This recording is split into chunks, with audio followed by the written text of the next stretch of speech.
Prezados professores da rede pública estadual, municipal, federal, também das escolas particulares, é um grande privilégio para mim poder estar aqui com vocês para poder falar um pouquinho sobre o retorno às aulas pós-pandemia, né? As crianças e os adolescentes, que são seus alunos, estarão retornando e nós, do Projeto Vencer, com muita preocupação com esse retorno, né? É óbvio que nós vimos que gradativamente o Estado tem realizado o retorno às aulas, né, de uma forma assim que todos possam vir, porém sistematizaram que uma semana vem um grupo, na outra semana vem outra, porém nós estamos entendendo que alguns estados, né, do nosso país estão retomando as aulas já no mês de outubro. Então, com esse propósito, analisando todo o contexto da pandemia, né, e pós-pandemia, notamos que algumas organizações não governamentais, principalmente a Childhood, têm elaborado alguns projetos para poder apresentar às escolas, aos professores, à equipe diretiva, e como receber os seus alunos, né, neste retorno. E com isso nós, do Projeto Vencer, elaboramos esse conteúdo e temos o desejo que seja de bom proveito para todos vocês e coloquem em prática se isso for viável ou extraiam algumas das dicas muito importantes que nós estaremos apresentando aqui, ok? Muito bem, vamos começar falando um pouquinho sobre o parecer sociológico, né, que nós temos a apresentar. Então, professores, funcionários e gestores terão que se adaptar a uma nova realidade e se preparar para acolher crianças e adolescentes muito fragilizados, né? Ou pior ainda, traumatizados, né, por violações de diversas naturezas sofridas durante o período de isolamento social. Nós tivemos aqui um acréscimo só no que se diz respeito a violência e abuso sexual contra crianças e adolescentes de 36%. Né? Nós temos uma estimativa, trabalhamos em cima dessa estimativa de que pelo menos tivemos um acréscimo de mais de 300 crianças sendo abusadas todos os dias. Né? Então, isso realmente é muito considerável, né, do ponto de vista sociológico. E nós temos que também dar ciência que existe um caminho a ser trilhado, né? Não é simplesmente vai passar a pandemia e não aconteceu nada. Na realidade, tivemos um impacto social, né? Ao receber esses alunos, professores principalmente poderão sentir esse impacto. Tendo em vista que a escola é fundamental para que a criança possa ser protegida diante de um quadro excessivo de violação de seus direitos, né? Então é por isso que nós estamos realmente preocupados. Como é que vocês vão receber isso, ok? Muito bem. No Brasil nós temos em torno de 53 milhões de estudantes, né, matriculados no ensino básico. Não contamos ainda com as creches que recebem as crianças, os bebês, né? Porém, diante desse quadro numeroso, né, nós vamos entender um pouquinho as debilidades, né, que ocorreram no decorrer dessa pandemia e principalmente desse isolamento social. Aqui nós gostaríamos de mostrar um pouco sobre o impacto, né, ou os impactos do fechamento das escolas sobre as crianças e os adolescentes e também aos profissionais da educação. Isso eu digo de uma forma generalizada, né? O corpo diretivo, né? O diretor, os coordenadores, né? Orientadores pedagógicos, né? Também ao grupo que trabalha a questão da manutenção da escola, né? Nós vimos que muitas escolas foram violadas, né? Foram roubadas, enfim, impossibilitando esse retorno de uma forma adequada, né? E nós temos algumas situações aqui que gostaria de apresentar para vocês. O primeiro, o risco de contágio era efetivamente lógico, né?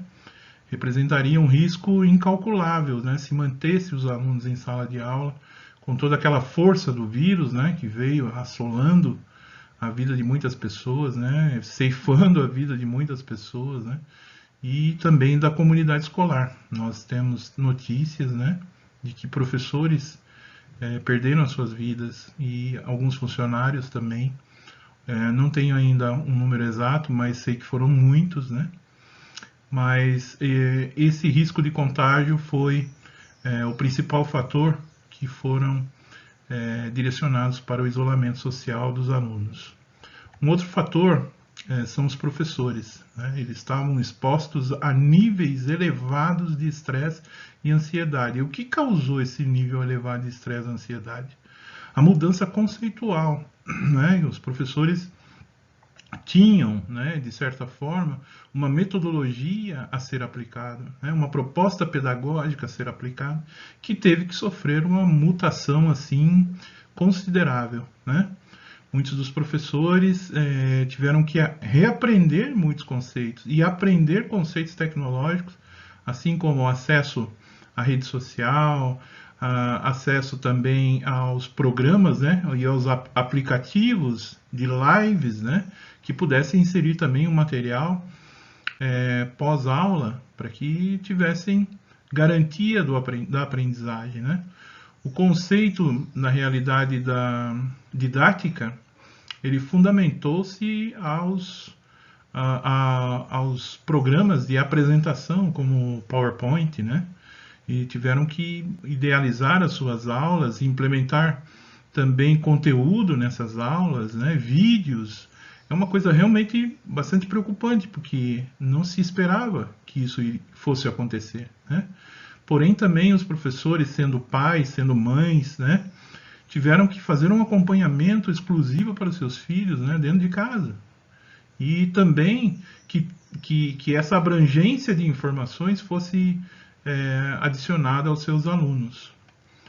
Um outro fator, crianças e adolescentes, né, vítimas de atos de intimidação e humilhação online pelo cyberbullying, né? Isso aconteceu muito. Eu mesmo presenciei muito cyberbullying, né? No caso dos meus filhos, particularmente, né? Das minhas filhas que estavam sofrendo esse tipo de situação muito degradante, né?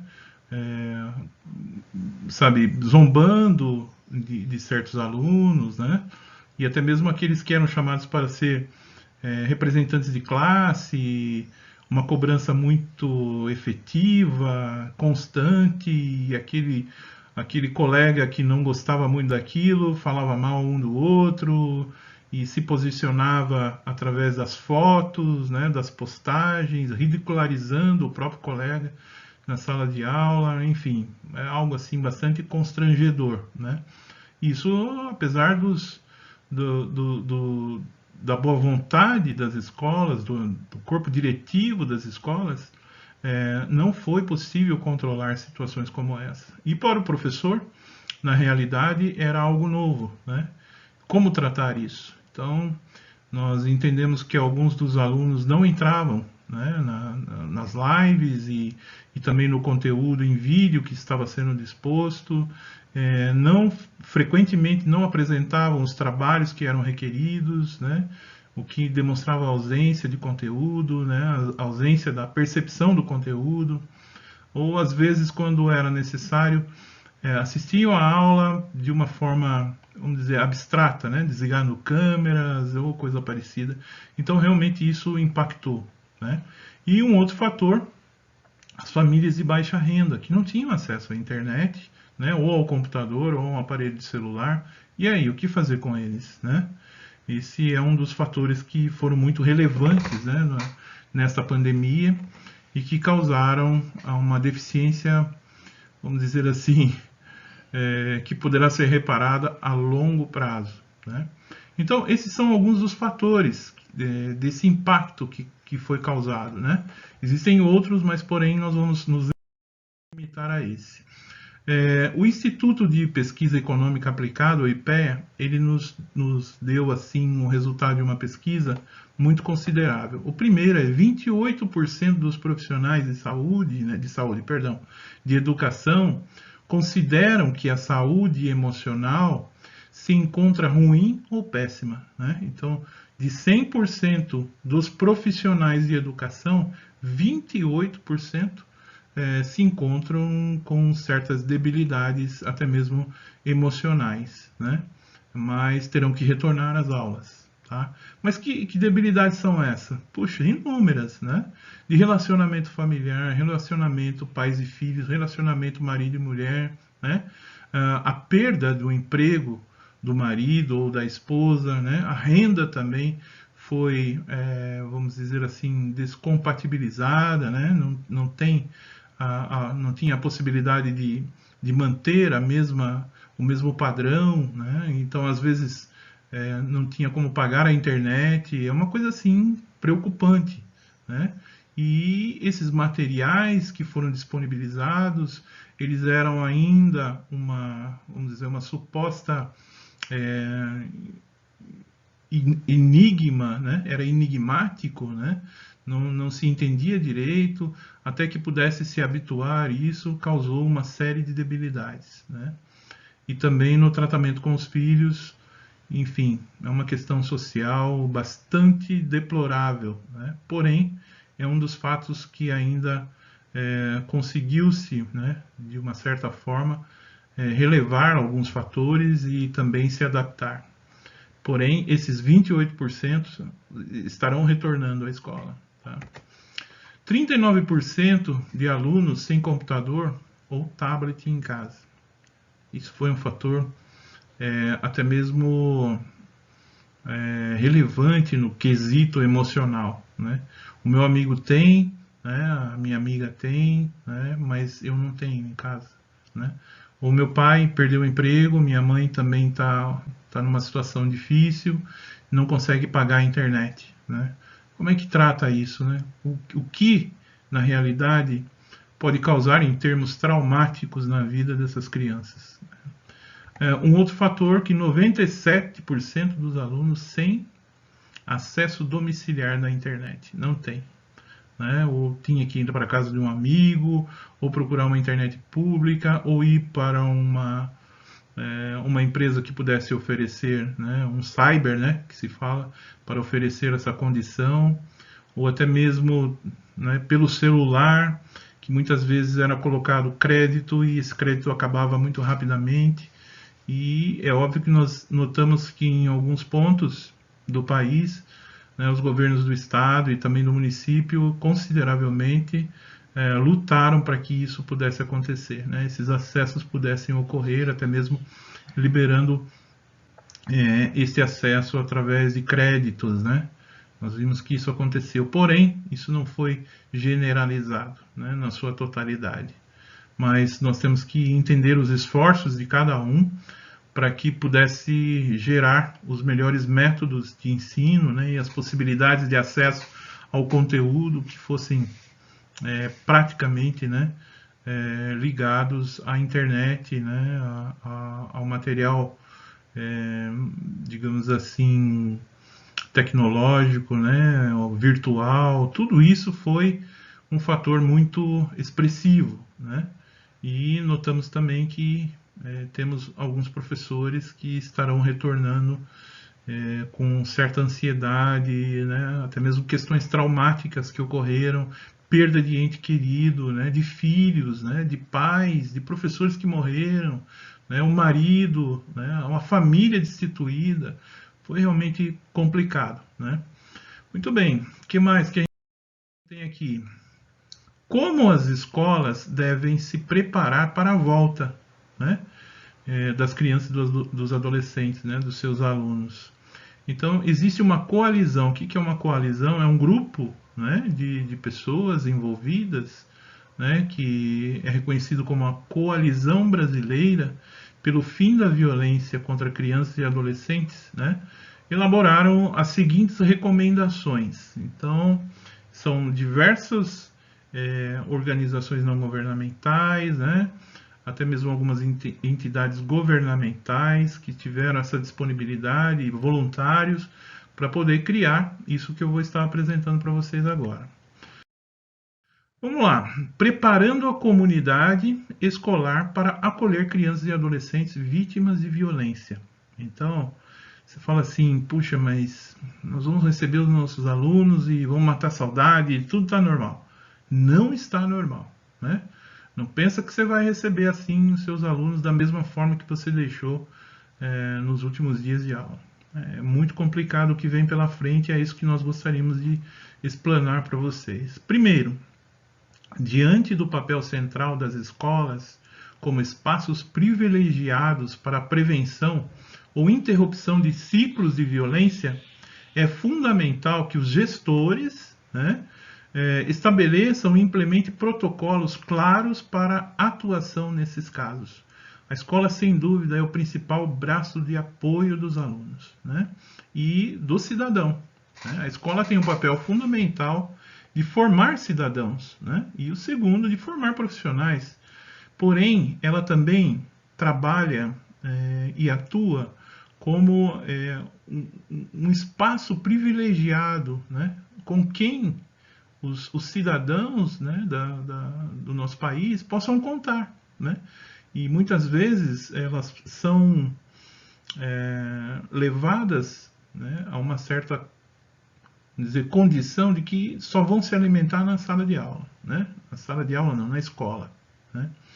E ali, naquela merenda escolar, é a única refeição do dia, né? Também, aquele momento em que pode contar com o professor, com o diretor da escola, para dizer assim, eu estou apanhando em casa, estou sofrendo em casa, né? Estou sofrendo violência sexual, coisa parecida. E isso, e agora? Como é que fica sem a escola? Então esse ciclo, né, ele fomentou, né, ele intensificou-se, né, e então, por consequência disso, nós teremos crianças com traumas, vamos dizer assim, excessivos, né, para alguns. É óbvio que outros não estarão passando por essa mesma situação, porém, temos que estar preparados.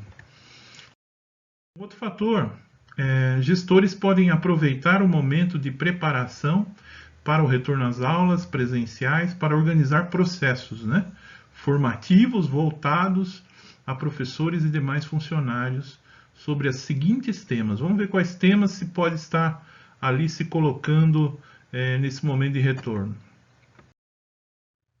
Primeiro deles, né, inteirar-se sobre diferentes manifestações de violência contra crianças e adolescentes. Negligência dos pais, né? Violência física, violência sexual, abuso sexual, violência institucional, né? Então, puxa, existe uma série de fatores que isso tem que ser colocado em pauta, principalmente, né, nas reuniões que antecedem esse retorno. É fundamental, né? No HTPC, né? Isso é a hora, né, da pedagogia mesmo, da aplicação da pedagogia para o bem-estar emocional, né, para a didática que representa, né, aquele momento de aprendizagem e depois de mensurar a aprendizagem. Mas isso é fundamental, né? Que saibam o que é violência sexual, o que é violência física e como tratar isso. Então, esse é um dos fatores que pode ser colocado em pauta nessas reuniões que antecedem. Outra coisa, capacitar. É preciso que professores e demais funcionários tenham o seu olhar treinado para reconhecer possíveis sinais de violência.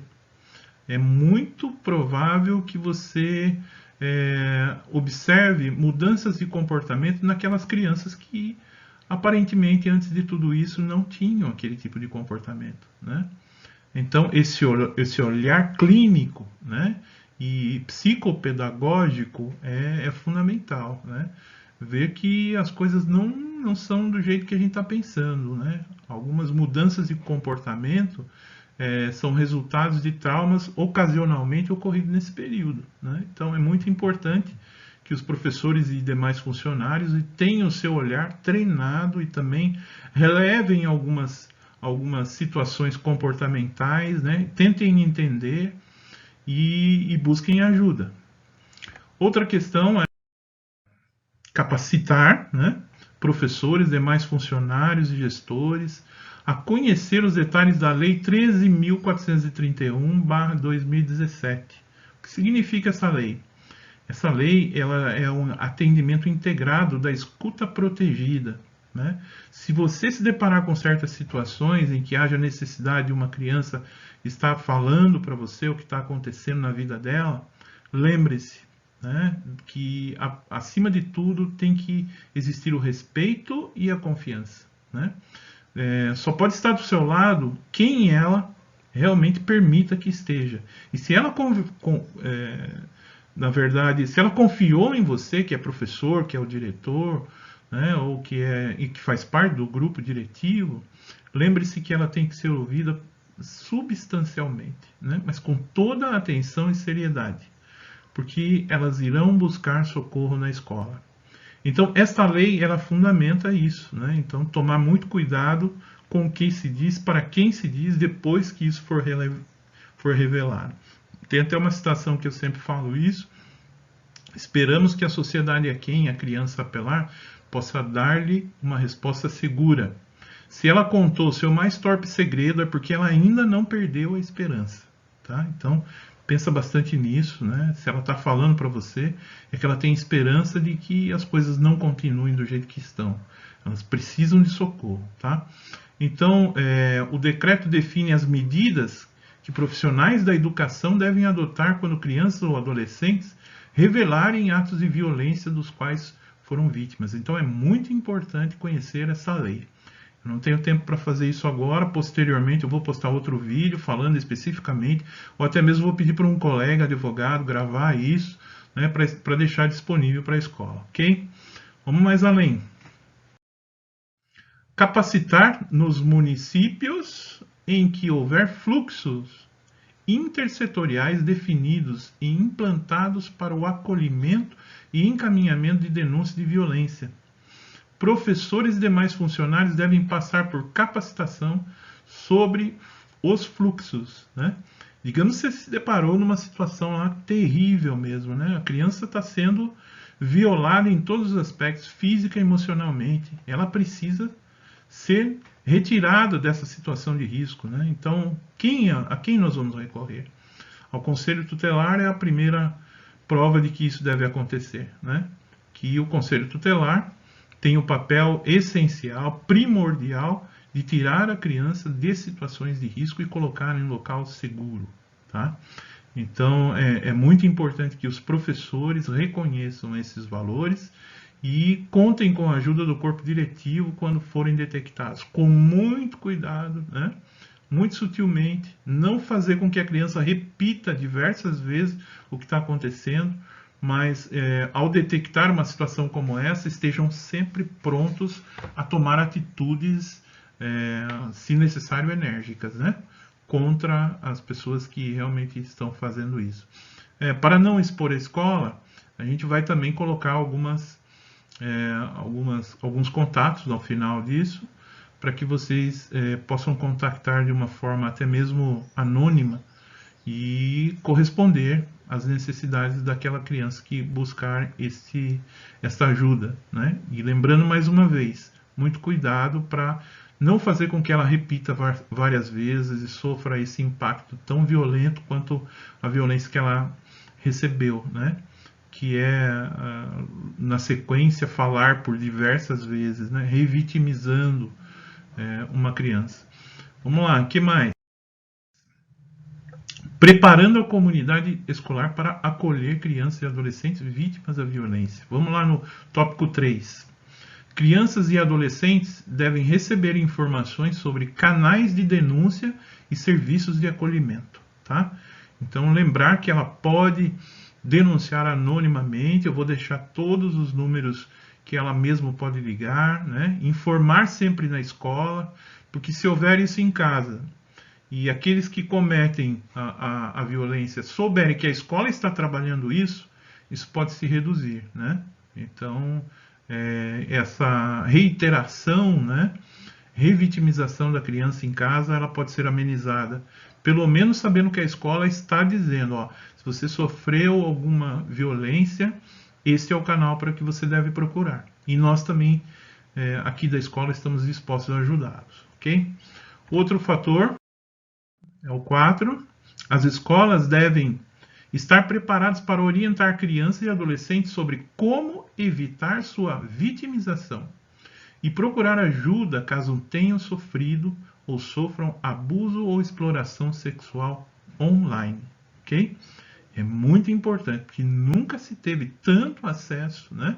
E a internet, vamos dizer, existem dois caminhos, né? Um obscuro, que aparentemente não se aparece, mas que existe, né?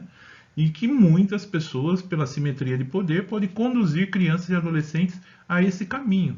A pornografia, né? Principalmente a pornografia infantil, tudo isso faz parte de um processo, sabe, obscuro, porém realístico, né? Ele existe, então as crianças precisam saber tomar muito cuidado quem estão falando ali, né? Quem está digitando, quem está comentando, né, os seus posts na internet, como é que você pode orientá-los através disso? Isso fica a critério da escola, mas é um dos caminhos que devem seguir. Outra situação, né, que é o quinto, a atenção redobrada deve ser dedicada às meninas. Por quê? De cada 10 meninas, né, cada 10 casos de violência sexual, 7 são cometidos com meninas, né? E também ter muito cuidado com crianças e adolescentes com deficiências, pois são muito mais vulneráveis, né? E isso também pode estar ali, de certa forma, sendo revelado na sala de aula, ao retorno de todas essas crianças, tá? E então fiquem atentos com isso. Outro fator, 6. É importante que as escolas criem ambientes acolhedores para a volta às aulas presenciais. A produção de materiais com mensagens acessíveis e inclusivas sobre bem-estar, prevenção e redução do estresse e controle de ansiedade deve ser estimulada e contar com a participação de crianças e adolescentes. Então, o que é isso? Olha, você está na escola agora, estamos muito felizes de receber vocês aqui, né? Tem até alguns exercícios que podem ser feitos para amenizar o estresse, né? Isso pode acontecer na sala de aula, antes de iniciar a aula, né? Exercício de respiração, né? Tudo isso faz parte de um processo acolhedor, né? A escola tem que ficar feliz por eles voltarem e tem que saber que a mão sempre estará estendida, né? Outro fator é o 7. Perda e morte de entes queridos vivenciados por tantos durante a pandemia também constitui uma forma de violência extrema, né? Que contribui sobremaneira para aumentar o estresse e outros agravos em saúde mental de crianças e adolescentes. Então, muitas delas perderam o pai, perderam a mãe. Eu particularmente conheço aqueles que perderam o pai e a mãe e a avó ou o avô. Então foi assim traumático, né? E estarão voltando para a escola. Como tratar isso, né? Então, muito, muito importante saber que a escola acolhedora, né, o coração aberto mesmo, né, e a mão estendida é um dos fatores essenciais para a boa saúde mental e para, vamos dizer assim, procurar reestruturar, né, a cabecinha dos alunos que voltaram, de certa forma, muito alienadas do bem-estar emocional. Então, muito cuidado quando você tomar alguma atitude precipitada ou querer ser um pouquinho mais duro com os alunos, né? Muito cuidado com isso.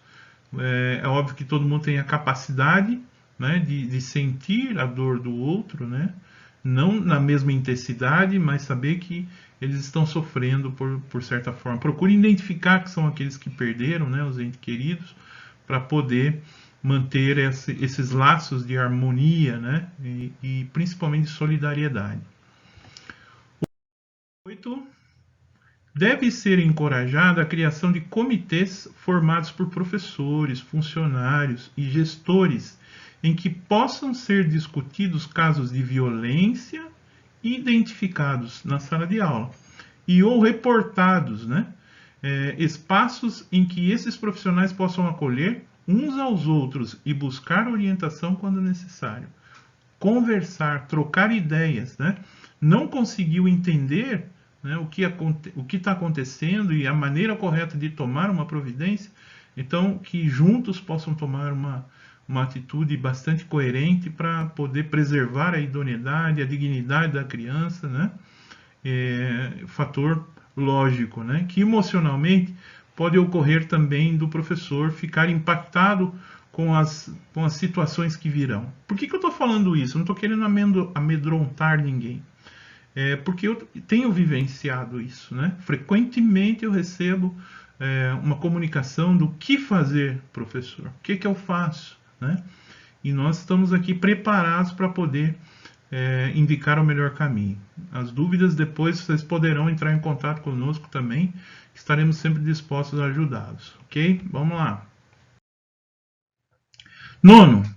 Assim como as crianças e os adolescentes, professores e demais funcionários também estiveram sujeitos a estresse mental e ansiedade inerentes ao isolamento social e à necessidade de adaptação brusca a uma nova realidade. Eu presenciei diversas vezes aqui, né, principalmente em casa, a preparação para o retorno foi um fato de causa de ansiedade terrível, né? De não conseguir dormir nos dias que antecederam, né? E também coração disparado, problemas, até mesmo problemas psicológicos graves ocorreram, né? E também estomacal, tudo isso fez parte desse processo de ansiedade, né? E nós entendemos que vocês, quanto profissionais de educação, também passaram por esse momento, né? Tem que ser forte? Tem que ser forte. Tem que demonstrar superação? Sim, mesmo que não tenha, né? Para não complicar ainda mais quando receberem os alunos de volta. Ah, mas você acha que você não está sendo um pouquinho assim, né? Vamos falar sensacionalista?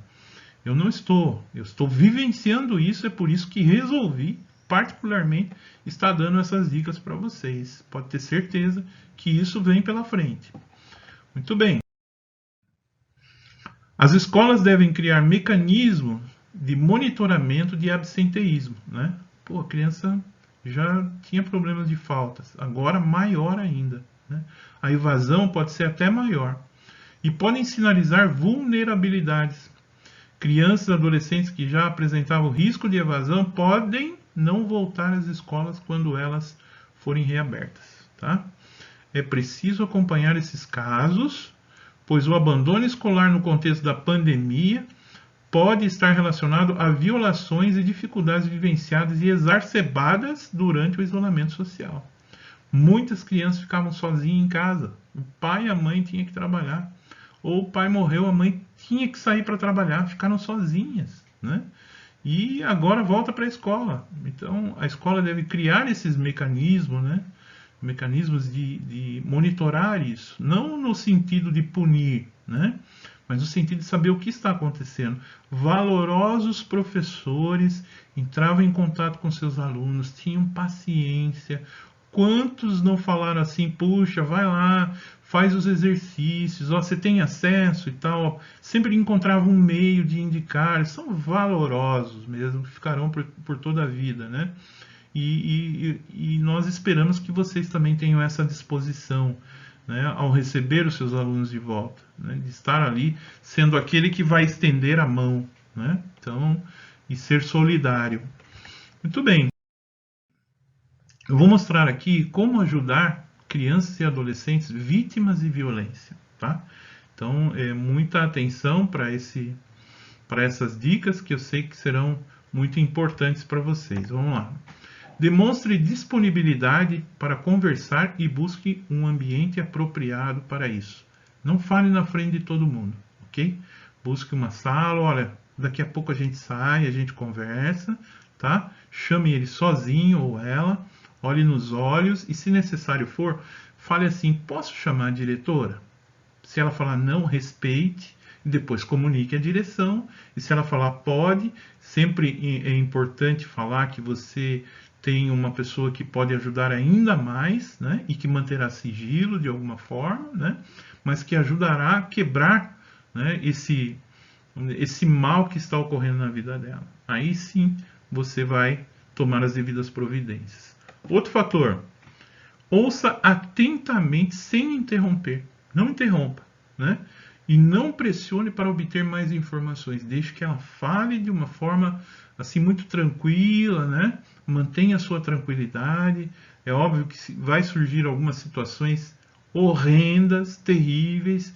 Eu tenho presenciado isso, né? Eu tenho também orientado diante de situações como essa. Muitos professores me procuram para poder receber esse tipo de orientação, e o que eu estou falando aqui para vocês já está em prática, né?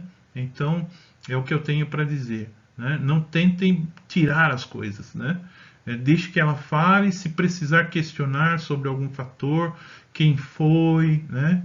Quando foi, então você fala depois que ela apresentar todos esses valorosas informações, ok? Que mais? Utilize uma linguagem acessível à criança e ao adolescente, né? Então, faça com que elas entendam quando você perguntar, quando você dizer que, olha, estou aqui para te ajudar, tá? É fundamental isso. Leve a sério tudo que ouvir, sem julgar, criticar ou duvidar, né? Não tem, assim, esse estado, assim, de espírito, vamos dizer, de curiosidade, né? Mas não tente também falar: isso não é isso, né? É besteira. Se ela vier te perguntar, né, esteja apto a levar com seriedade, né? E dar uma resposta segura a ela: olha, estou aqui para te ajudar, né? E não duvide: eu acho que isso é bobagem, não, que isso, não é isso não, né? Entenda isso com o coração, né?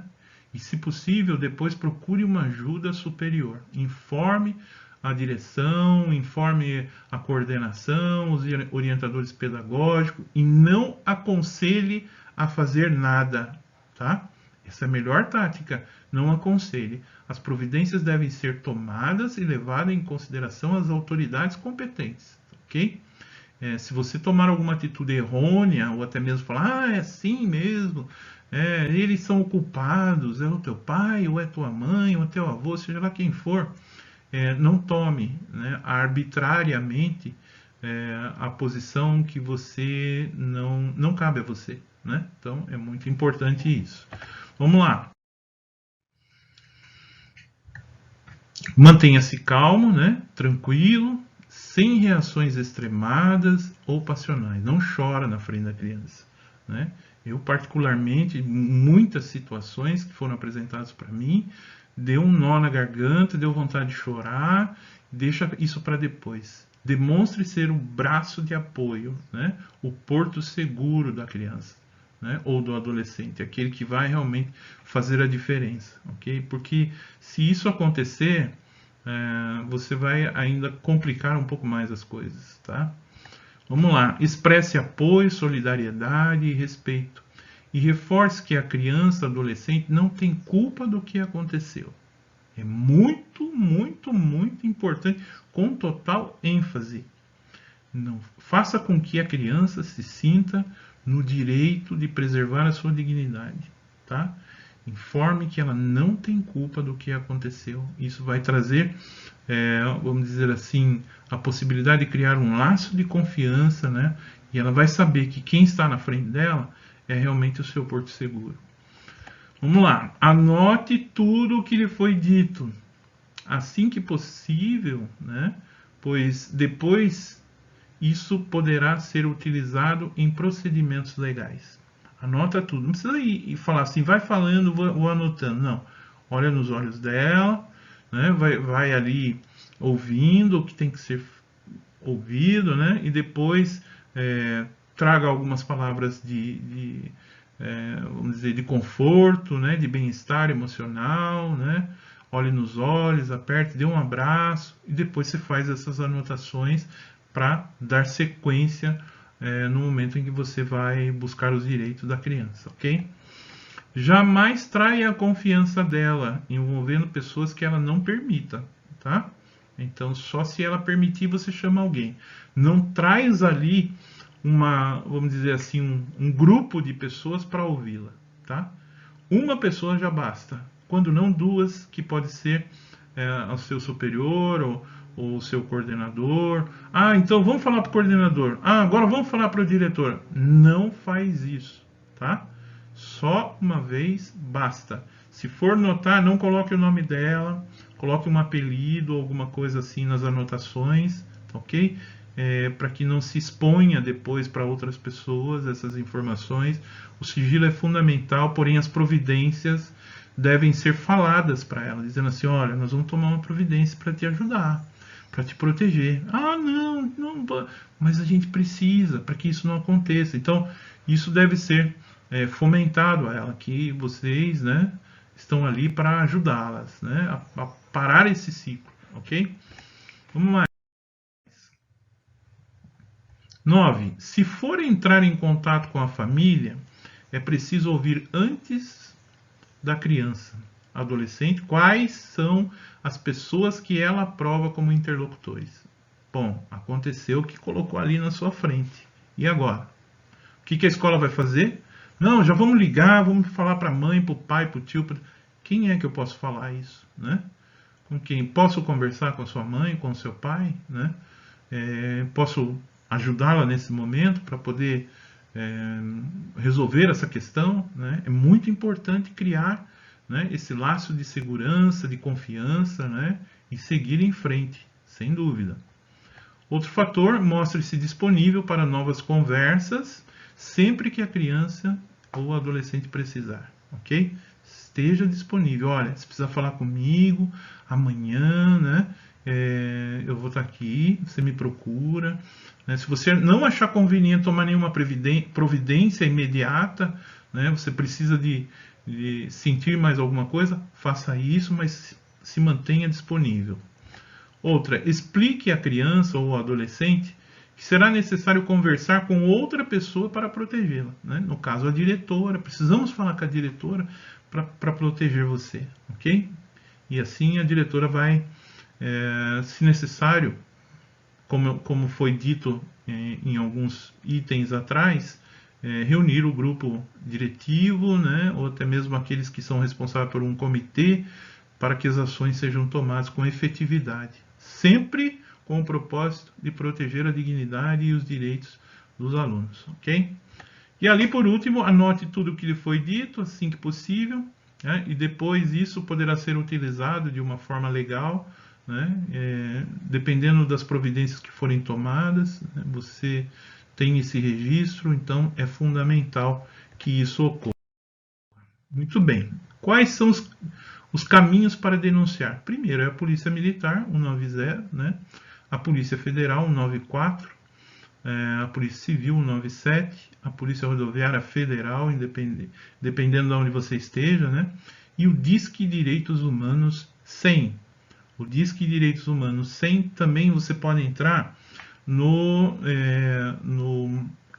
Telegram. O Telegram já tem lá um canal direto para você poder fazer esse contato com esse Disque 100. Você disca de qualquer telefone, do celular, irão te ouvir, irão tomar todas as notas do que está acontecendo e irão caminhar essa denúncia para as autoridades competentes sem que haja necessidade de você estar revelando a sua identidade, ok? Muito bem. Esse é um apoio cultural do Projeto Vencer, né? Sou eu, Eugênio Rocha, presidente do Projeto Vencer, do Colega Global, também da UP Educar e do Instituto QI Consciente, e a realização de todas essas dicas foi da Childhood, pela proteção da infância. Né? Então, que possa ter sido de bom proveito para vocês. As dúvidas, vocês podem estar nos comunicando através dos caminhos que foram destinados para ouvi-los, apoiá-los e instruí-los. Muito obrigado, sucesso, que o bom Deus os abençoe.